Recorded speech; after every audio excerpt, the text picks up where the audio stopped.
आइए शुरू करते हैं न्यूज पथ का सफर। सबसे पहले ऐसी तस्वीरें जिनका जिक्र सरेराह है। ये तस्वीरें सुर्खियों में भी हैं और सोशल मीडिया पर भी। इनसे आपका बाखबर होना जरूरी है क्योंकि चौराहे पर इन्हीं की चर्चा है। चर्चा नए नेवी चीफ की भी है।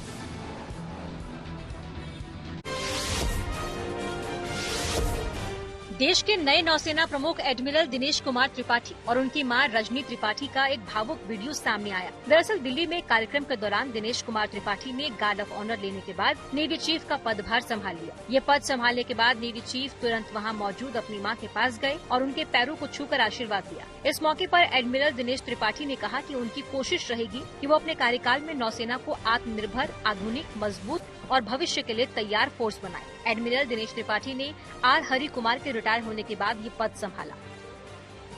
My priority will be to upskill our human resource, that is the men and women of our Navy, and provide them with the best armament.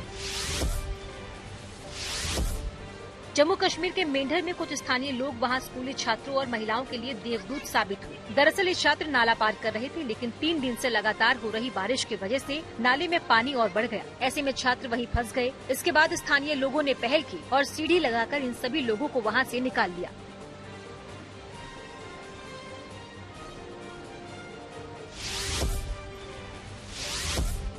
दक्षिण गोवा सीट से लोकसभा चुनाव लड़ रही बीजेपी नेता पल्लवी श्रीनिवास डेम्पो चर्चा में आ गई। दरअसल चुनावी हलफनामे के मुताबिक वो तीसरे चरण में सबसे अमीर प्रत्याशी हैं। पल्लवी और उनके पति के पास करीब 1361 करोड़ रुपए की संपत्ति है। उनका परिवार शिक्षा, मीडिया, रियल एस्टेट और खनन क्षेत्रों में सक्रिय है। इसी वजह से पल्लवी तीसरे चरण के 1300 से ज्यादा प्रत्याशियों में सबसे अमीर है। प्रधानमंत्री मोदी ने भी हाल ही में उनके लिए चुनाव प्रचार किया था। यूपी के गाजीपुर में मतदाताओं को जागरूक करने के लिए पिंक स्कूटी रैली निकाली गई। इसकी अगुवाई खुद डीएम आरिका अखौरी ने की। इस रैली को एसपी ओमवीर सिंह ने हरी झंडी दिखाकर रवाना किया। इसमें करीब 330 स्कूटी पर जिले की महिला अधिकारियों, टीचरों और दूसरी महिलाओं ने हिस्सा लिया। उन्होंने सभी से बढ़ चढ़कर मतदान में हिस्सा लेने की अपील की। यूपी के कन्नौज में सरकारी स्कूल के क्लासरूम को स्विमिंग पूल बनाने का वीडियो सोशल मीडिया पर वायरल हो गया। इसमें कुछ बच्चे मस्ती करते नजर आए। दरअसल हेडमास्टर का कहना है कि भीषण गर्मी की वजह से कम संख्या में ही छात्र स्कूल आ रहे थे। ऐसे में उन्होंने कुछ अलग करने की सोची ताकि बच्चों को स्कूल लाया जा सके। ऐसे में 2-3 दिन ये प्रयोग करके देखा गया, जिससे अच्छा रिस्पांस मिला और बड़ी तादाद में बच्चे स्कूल आने लगे। अब स्कूल में और भी कई एक्टिविटीज की जा रही है। जिंदगी का सफर सुहाना हो, इसके लिए सावधान रहना जरूरी है। रोजमर्रा की आपाधापी में कुछ देर बैठकर सोचना समझना भी। और लिस्ट जारी। गुरुग्राम से राज बब्बर तो कांगड़ा से आनंद शर्मा को टिकट। चलते हैं न्यूज एक्सप्रेसवे पर, जहां देश भर की कुछ और जरूरी खबरें मौजूद हैं। पूर्व प्रधानमंत्री एचडी देवगौड़ा के पोते और हासन सीट से सांसद प्रज्वल रेवन्ना पर उनकी पार्टी जेडीएस ने कार्रवाई की। उन्हें पार्टी से सस्पेंड कर दिया गया। रेवन्ना पर यौन शोषण समेत कई गंभीर आरोप लगे हैं। साथ ही पार्टी ने एसआईटी की जांच का भी स्वागत किया। सूत्रों के हवाले से खबर है कि कांग्रेस नेता प्रियंका गांधी लोकसभा चुनाव नहीं लड़ेंगी। वो सिर्फ चुनाव प्रचार करती नजर आएंगी। वहीं राहुल गांधी के अमेठी या रायबरेली से चुनाव लड़ने पर फैसला अगले कुछ घंटों में हो सकता है। इससे पहले खबर थी कि राहुल और प्रियंका अमेठी और रायबरेली सीटों से चुनावी मैदान में उतर सकते हैं। केंद्रीय मंत्री पीयूष गोयल ने उत्तर मुंबई सीट से अपना नामांकन दाखिल किया। इस दौरान उनके परिवार के सदस्यों के अलावा उनके समर्थक भी मौजूद रहे। पीयूष गोयल ने नामांकन से पहले और बाद में मंदिर पहुंचकर गणपति बप्पा के दर्शन किए। दिल्ली में कांग्रेस नेता देवेंद्र यादव को पार्टी का अंतरिम अध्यक्ष नियुक्त किया गया। पिछले हफ्ते अरविंदर सिंह लवली ने पार्टी प्रदेश अध्यक्ष का पद छोड़ दिया था। साथ ही कुछ पार्टी नेताओं पर साजिश का आरोप लगाया था। देवेंद्र यादव अभी पार्टी के पंजाब प्रभारी भी हैं। नई दिल्ली लोकसभा सीट से बीजेपी उम्मीदवार बांसुरी स्वराज ने अपना नामांकन दाखिल कर दिया। इस दौरान उनके साथ केंद्रीय मंत्री हरदीप पुरी भी शामिल रहे। इससे पहले बांसुरी ने पूजा अर्चना की और फिर रोड शो भी निकाला।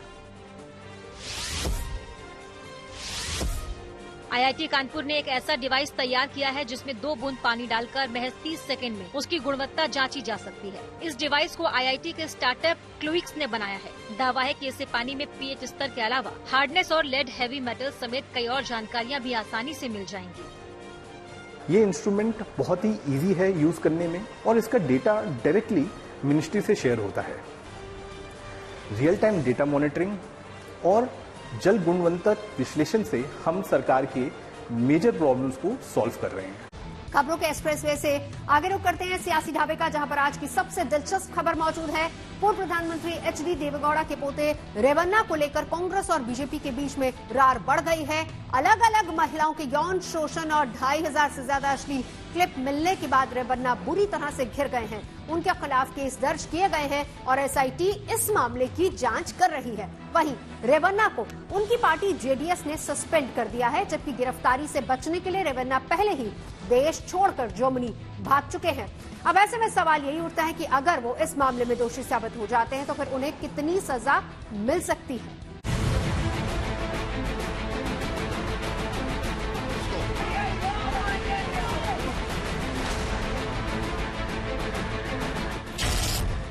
लोकसभा चुनाव के तीसरे चरण से पहले कर्नाटक में एक सेक्स स्कैंडल पर कोहरा मच गया है। ये मामला पूर्व प्रधानमंत्री एचडी देवेगौड़ा के परिवार से जुड़ा हुआ है। देवेगौड़ा के बेटे एचडी रेवन्ना के पोते प्रज्वल रेवन्ना पर मेड के यौन शोषण का केस दर्ज हुआ है। इस मामले में जांच एजेंसी को एक पेन ड्राइव मिली है, जिसमें 2500 से ज्यादा रेवन्ना से जुड़े अश्लील वीडियोस हैं। अब जनता दल सेक्युलर यानी कि जेडीएस ने कार्रवाई करते हुए रेवन्ना को पार्टी से सस्पेंड कर दिया है। लेकिन इस मामले के सामने आने के बाद सियासत में भूचाल आ गया। गुवाहाटी में आज गृह मंत्री अमित शाह से जेडीएस नेता के अश्लील वीडियो पर सवाल किया गया, तो अमित शाह का जवाब था कि मातृशक्ति का अपमान बीजेपी बर्दाश्त नहीं करेगी। लेकिन साथ ही ये भी सवाल किया कि कर्नाटक की कांग्रेस सरकार ने एक्शन क्यों नहीं लिया।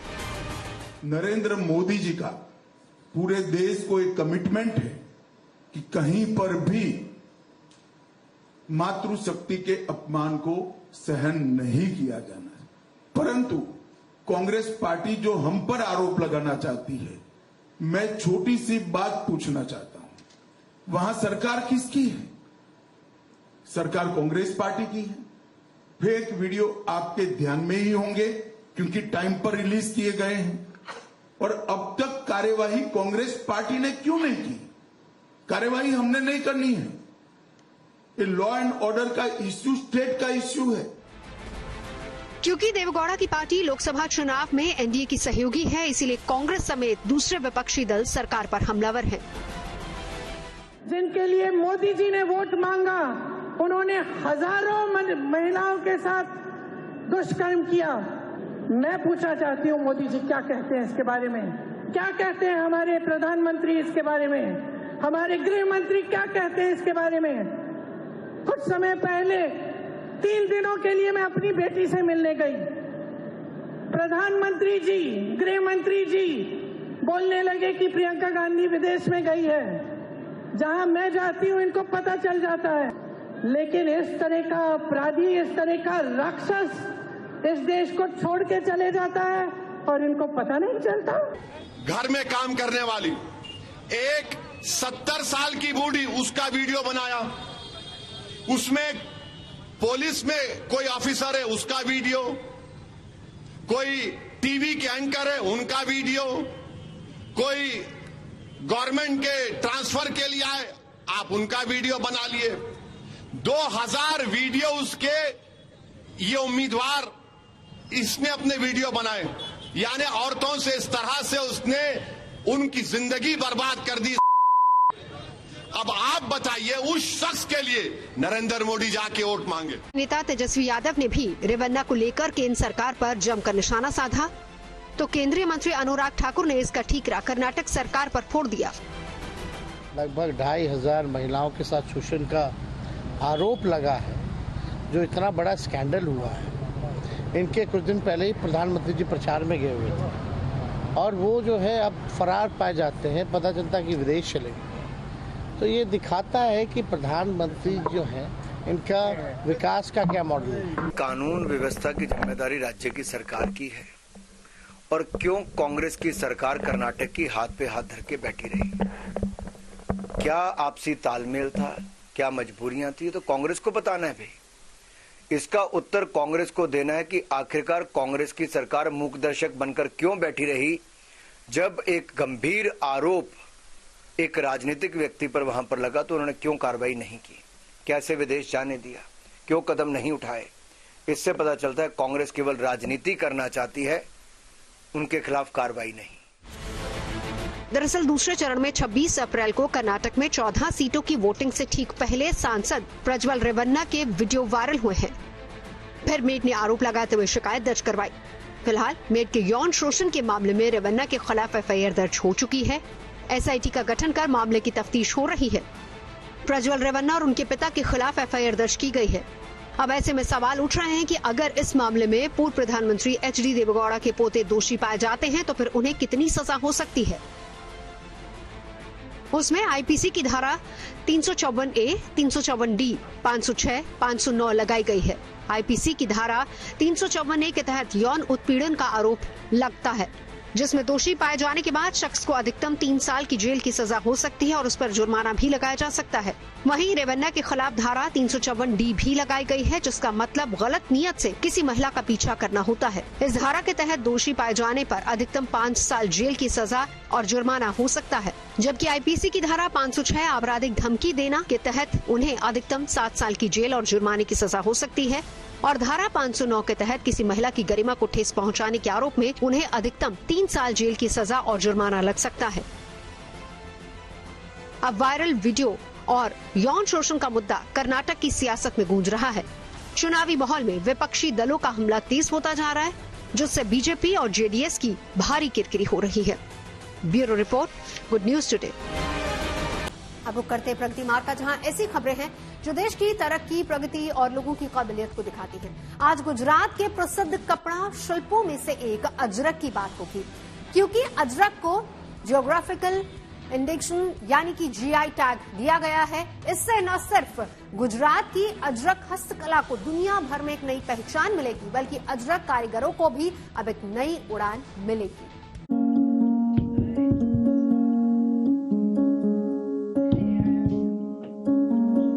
करीब 500 सालों से गुजरात के कच्छ में पली बढ़ी और पनपी शिल्पकला आज इंटरनेशनल हो गई है। गुजरात के सबसे प्रसिद्ध कपड़ा शिल्पों में से एक अजरक को जियोग्राफिकल इंडिकेशन यानी जीआई टैग दिया गया है। अजरक ब्लॉक प्रिंट हस्तकला को जीआई टैग मिलने से इसे बनाने वाले कारीगर बेहद खुश हैं। वो लोग भी खुश हैं जिनकी कई पीढ़ियां इस काम को करते हुए गुजर गईं और अब वो उसी परंपरा को आगे ले जा रहे हैं। कच्छ में करीब 200 कारखाने हैं और अजरक कपड़ा शिल्प से जुड़े लगभग 1500 से 2000 कारीगर हैं जो पीढ़ी दर पीढ़ी इस कला से जुड़े हुए हैं। खास बात यह है कि अजरक प्रिंट में इस्तेमाल किए जाने वाले रंग नेचुरल होते हैं। इन रंगों को सब्जी, मिट्टी और चूने के पेस्ट से बनाया जाता है, जिससे इसकी छपाई होती है और इसे बनाने में काफी समय और मेहनत भी लगती है। अजरक का उत्पादन मुख्य रूप से 3 जगह गुजरात में कच्छ, राजस्थान में बाड़मेर और पाकिस्तान में सिंध में होता है।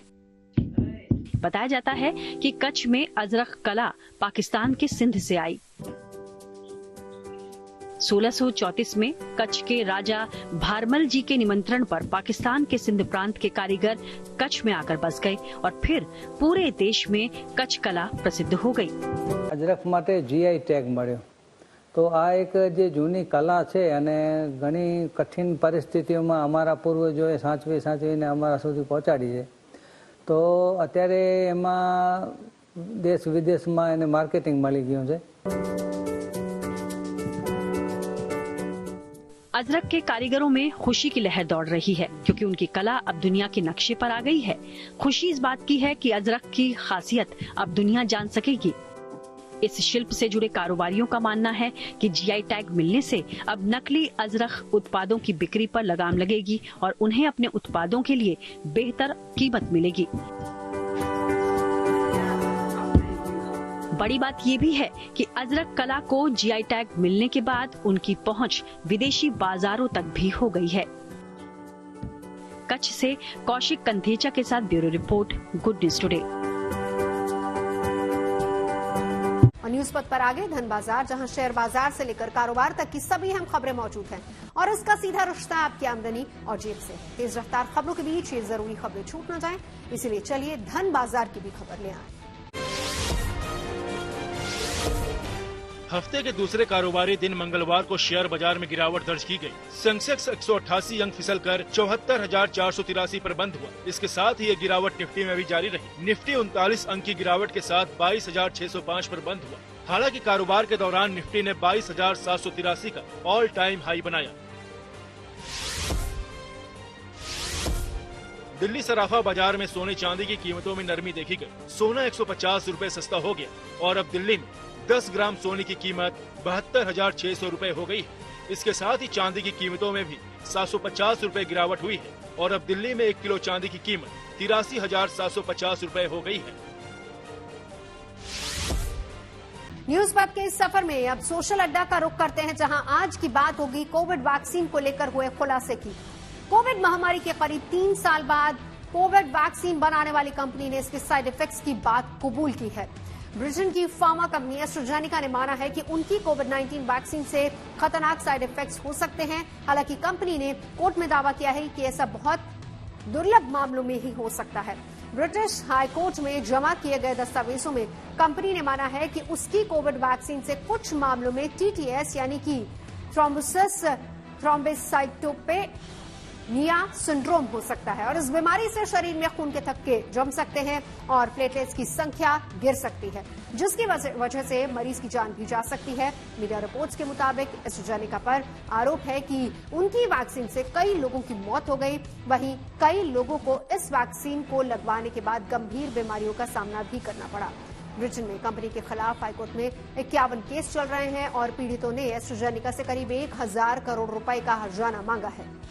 पीड़ितों में जेमी स्कॉट नाम का एक शख्स भी शामिल है, जिसने दावा यह किया है कि अप्रैल 2021 में वैक्सीन लगवाने के बाद उसकी हालत खराब हो गई। ब्लड क्लॉटिंग का सीधा असर उसके दिमाग पर पड़ गया।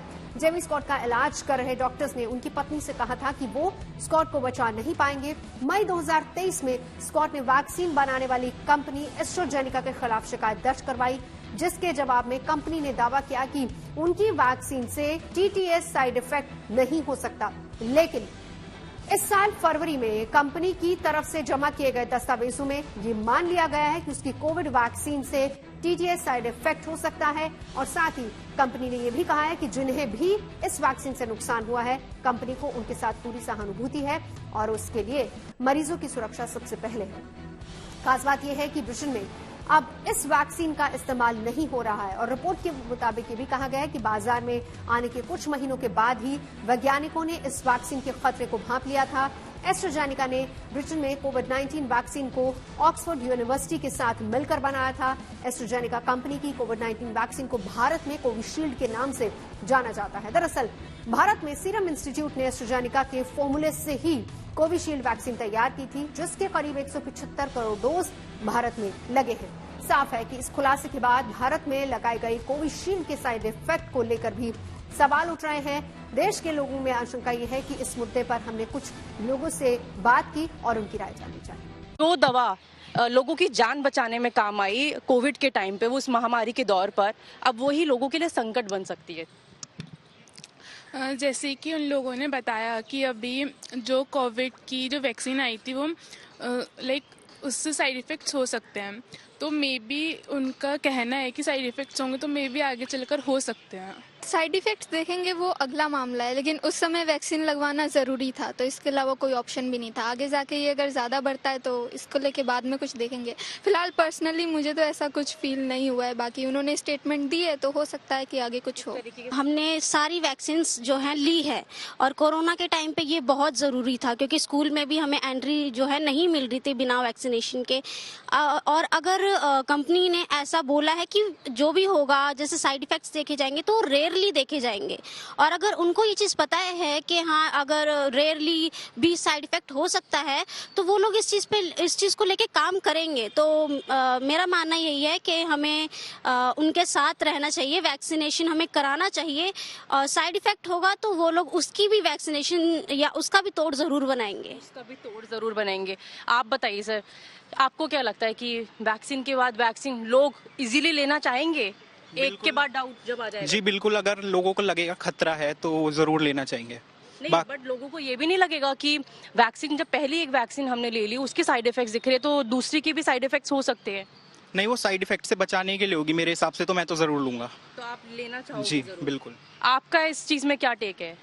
मैम देखिए, वो डिपेंड करता है कि आप उस चीज़ को किस तरह से ले रहे हैं। बट अगर मैं अपनी चॉइस अपने ओपिनियन के हिसाब से बताऊं तो मैं उसको नहीं लेना चाहूँगा, क्योंकि मैं ऑलरेडी अगर देख चुका हूं कि कोई चीज़ अगर मेरे को प्रॉब्लम दे रही है तो मैं आगे उसको दोबारा यूज़ नहीं करना चाहूँगा। तो लोगों की अलग अलग प्रतिक्रिया है इस चीज को लेके, क्योंकि जो वैक्सीन, जो दवा लोगों की जान बचाने में काम आई है, इतने लाखों लोगों की जिस दवा ने जान बचाई है, अब उसी पर सवाल उठ रहे हैं। तो तमाम अलग अलग लोगों की राय है। कोई इस पर वैक्सीन अगर और भी बनाई गई साइड इफेक्ट से बचने के लिए तो वो इस्तेमाल भी करना चाहेंगे, तो वहीं कोई लोगों का मानना है कि नहीं, हम 10 बार उस चीज को लेकर सोचेंगे। तो ये एक अलग ही आगे मोड़ लेगी और देखना होगा कि किस तरीके से सरकार इस चीज पर काम करती है। कैमरा पर्सन शैलेंद्र कुमार के साथ मनीषा लड्डा, दिल्ली। सैमसंग भारत में लॉन्च करेगी नया स्मार्टफोन। टेक्नोलॉजी से जुड़ी ऐसी हर जरूरी खबर को जानने और समझने के लिए आपको लिए चलते हैं डिजिटल गली। आर्टिफिशियल इंटेलिजेंस को अपनाने में भारत दुनिया के बड़े देशों में सबसे आगे है। ये बात एक सर्वे में सामने आई। रिपोर्ट में दावा किया गया कि भारत इस मामले में अमेरिका, सिंगापुर और ब्रिटेन जैसे देशों के साथ पहले पायदान पर बना हुआ है। इन देशों की कंपनियां एआई से जुड़े प्रोजेक्ट चला रही हैं या फिर ट्रायल के दौर पर अपना चुकी हैं। इस सर्वे में 10 देशों के 1300 से ज्यादा अधिकारियों को शामिल किया गया था, जिन्होंने माना कि जापान, जर्मनी और स्पेन जैसे देश इस मामले में पिछड़े हुए हैं। सैमसंग भारत में नया स्मार्टफोन लॉन्च करेगी। इसका नाम सैमसंग गैलेक्सी F55 5G है। कंपनी ने सोशल मीडिया पर एक वीडियो शेयर कर इसकी जानकारी दी। बताया जा रहा है कि इस हैंडसेट में वीगन लेदर का इस्तेमाल किया जाएगा। अनंतनाग सीट पर अब 7 मई के बजाय 25 मई को होगा मतदान। भारी बर्फबारी की वजह से लिया गया फैसला। चलते न्यूज एक्सप्रेस वे पर, जहां देश और दुनिया की कई जरूरी खबरें मौजूद हैं। सुप्रीम कोर्ट ने दिल्ली के सीएम अरविंद केजरीवाल के मामले पर सुनवाई की। हालांकि इस दौरान केजरीवाल को तुरंत राहत नहीं मिली, लेकिन अदालत ने ईडी से भी केजरीवाल की गिरफ्तारी को लेकर सवाल पूछे। अदालत ने गिरफ्तारी की टाइमिंग का जिक्र किया। ईडी से ये जवाब मांगा गया कि केजरीवाल को चुनाव से ठीक पहले ही क्यों गिरफ्तार किया गया। इसके अलावा अदालत ने कुछ और सवाल भी किए, जिन पर ईडी को शुक्रवार तक अपना जवाब देना होगा। हिमाचल प्रदेश की मंडी लोकसभा सीट से चुनाव लड़ी कंगना रनौत कांग्रेस प्रत्याशी विक्रमादित्य सिंह के गढ़ सराहन पहुंची, जहां कंगना ने विक्रमादित्य के परिवार की कुल देवी मां भीमा काली के दर्शन किए और उनका आशीर्वाद लिया। कंगना रनौत बीजेपी के टिकट पर चुनावी मैदान में है। न्यूज पथ में अभी के लिए बस इतना ही। देश और दुनिया की तमाम अच्छी खबरों के लिए आप देखते रहिए गुड न्यूज टुडे।